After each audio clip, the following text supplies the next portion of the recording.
Shavua Tov, le Rav Chaim Gutnick, qui était Rav en Australie, raconte l'histoire suivante.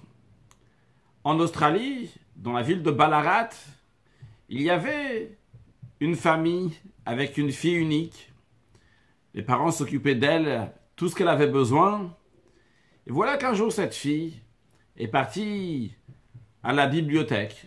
Et là-bas, elle a vu un livre en noir, avec des images de personnes qui étaient affamées, des gens qui étaient brisés. Et ça l'a beaucoup touchée. Elle a ouvert le livre, elle s'est intéressée, et elle a découvert la Shoah, ce qui s'est passé avec les Juifs en Europe. Elle a emprunté le livre chez elle à la maison. Elle a lu, relu, bien vu tout ce qui s'est passé. Et ça l'a dérangé énormément ce qui s'est passé avec le peuple juif pendant la Deuxième Guerre mondiale. Elle est devenue de plus en plus préoccupée de ce sujet-là, jusqu'à qu'elle était dérangée de ce qui s'était passé. Ses parents l'ont amenée voir un médecin qui a dit, en effet, elle est dérangée, mais on n'y peut rien pour ça, il n'y a rien à faire. Un jour, elle a vu dans le journal qu'on parlait du Rabbi de Lubavitch, en tant que dirigeant du peuple juif, et en tant que quelqu'un qui s'occupe et qui pense à tout le monde. Et elle a décidé de lui écrire une lettre.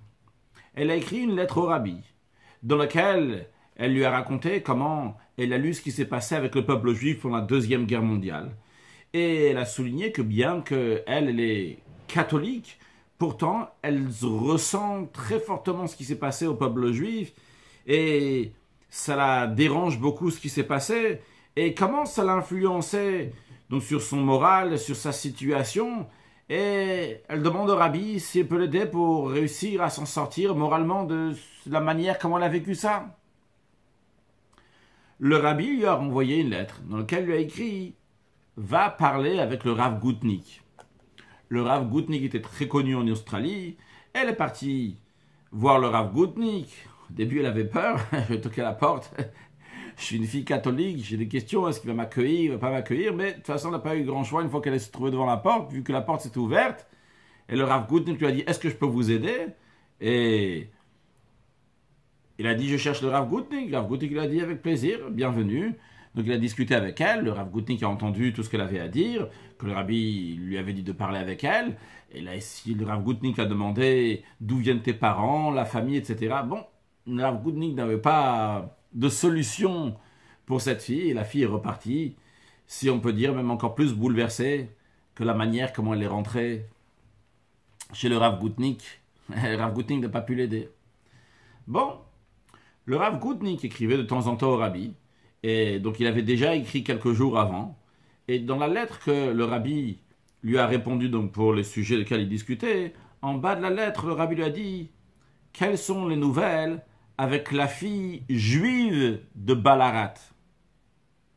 Rav Gutnick, il a dit, le Rabbi dit, une fille juive, mais cette fille m'a dit qu'elle n'est pas juive. Qu'est-ce qui se passe?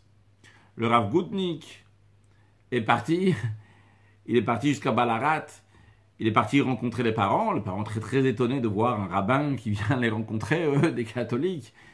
Qu'est-ce qu'il vient faire ici, le rabbin? Bon, il a accueilli, le Rav Gutnick a demandé des questions, a discuté avec eux, mais il n'a pas trouvé quel rapport de cette fille-là avec le judaïsme.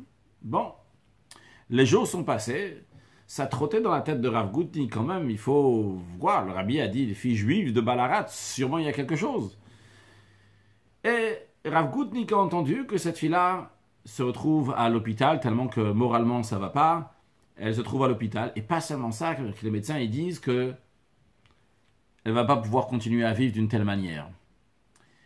Le Rav Gutnick a demandé à un autre Rav, Rav Zalman Serebransky, de venir avec lui.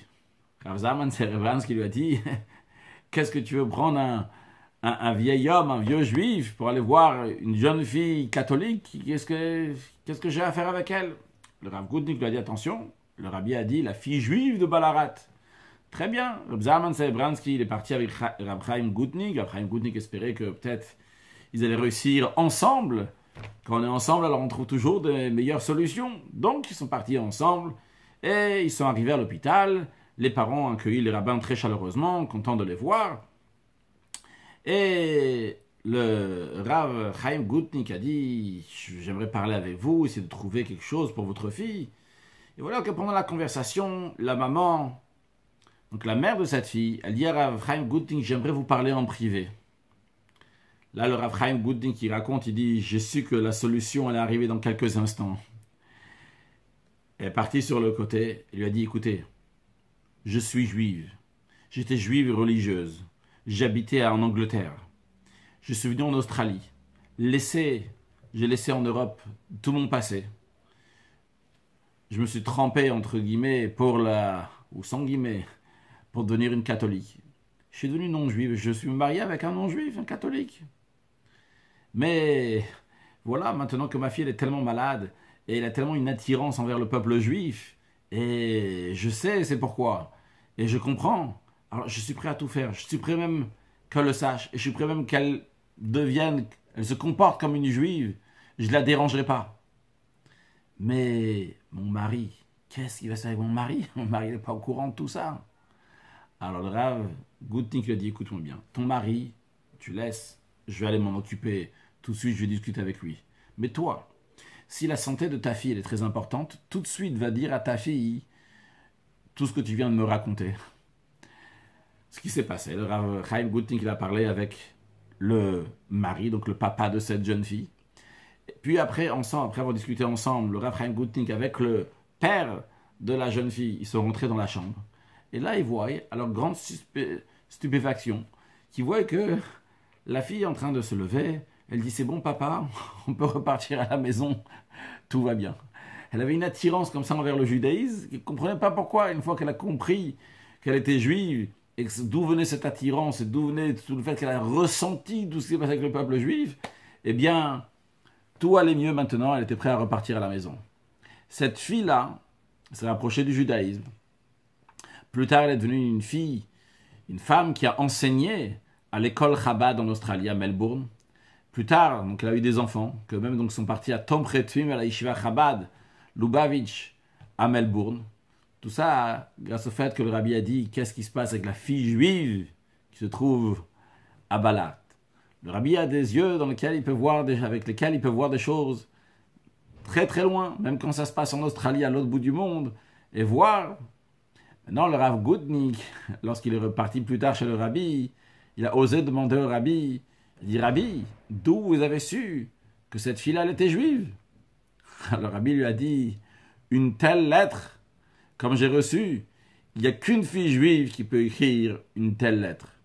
Alors, l'enseignement qu'on peut en tirer de ça, et les yeux du rabbi, comment il voit les choses, il voit qu'il est juif même juste à travers une lettre, mais aussi comment une fille juive elle écrit, comment un garçon juif il écrit, comment on doit se comporter, la manière de se comporter, la manière de parler, la manière même d'écrire, ça décrit qui nous sommes. Nous avons une responsabilité, et on est fiers d'avoir cette responsabilité, alors on va la concrétiser, bien se comporter, faire ce que le rabbi nous dit, et le rabbi nous a dit, avec ses yeux qui voient loin, le rabbi voit que Mashiach arrive, et le rabbi voit qu'il n'arrive pas dans longtemps, mais il arrive très prochainement.